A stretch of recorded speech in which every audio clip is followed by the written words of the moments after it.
Hello YouTube friends, good afternoon or good morning or whatever time you're watching this. I'm sorry to tell you that the This Is Why I Hate You book review streams, or any other streams for that matter, will not be continuing on YouTube anymore, at least for a while.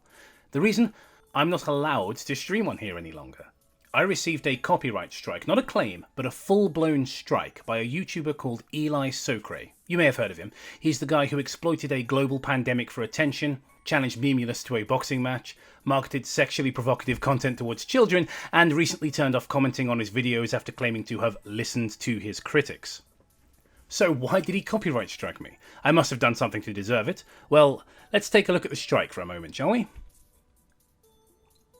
Oh, sorry, I think this is the wrong tab here. Do cats feel embarrassment?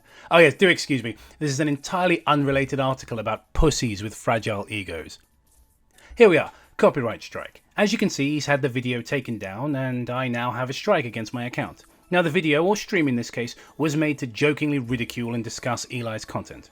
On this stream, I used clips of his videos to bolster my own criticisms and discussion of his content, tactics, and behaviour. If only there was some kind of legal protection for this sort of thing. Criticism. I suppose that's just a fantasy.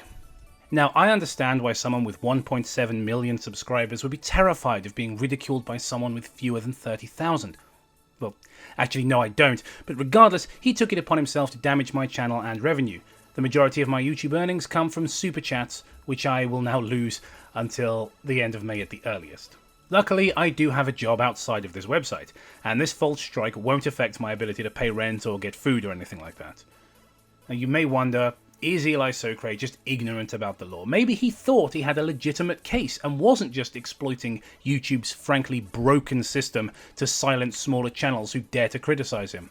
Well, he admitted to filing a false strike in the comments on my Instagram.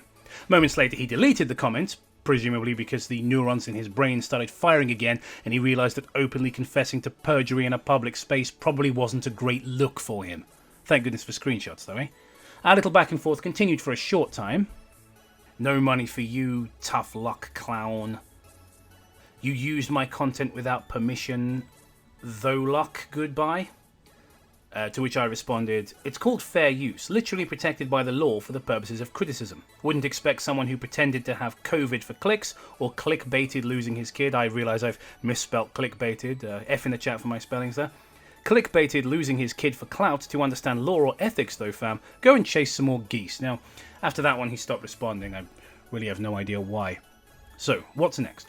As you can see, I have submitted a counter notification, but I don't have high hopes of YouTube seeing sense. So it looks like the streaming will be moving to Twitch for the foreseeable future.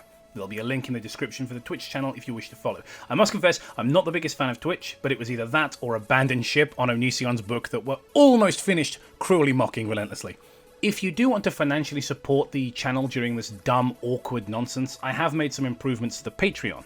We now have a patron-only Discord server with access to monthly calls, as well as movie nights with the gang, where we get together and watch public domain schlock, Mystery Science Theater style. And Patreon does merch now, which is cool. But if that's not your cup of tea and you'd rather just enjoy the content for free, that's totally understandable and I respect it. Just letting you know that that option is available should you choose. What's really sad about this whole ordeal is that even Onision had better sense than to do this. When I made fun of his music videos, he simply made a copyright claim rather than a strike in an attempt to divert ad revenue to his own pocket. But elisocray, Mr. 3am himself, the king of sticking a brick down his trousers and pretending it's his willy, had such a sore bottom about a small channel like mine that he had to nuke the entire stream from orbit. I almost feel sorry for him, that with all those subscribers, he's still embarrassed about his channel, his content, and his behaviour. And he should be. Thanks for taking the time to watch this video. I hope to see you on Twitch, but if not, I'll see you in the comments section of the next video. Take care of yourselves, and I will see you soon. Me, honestly, I am a very talented individual.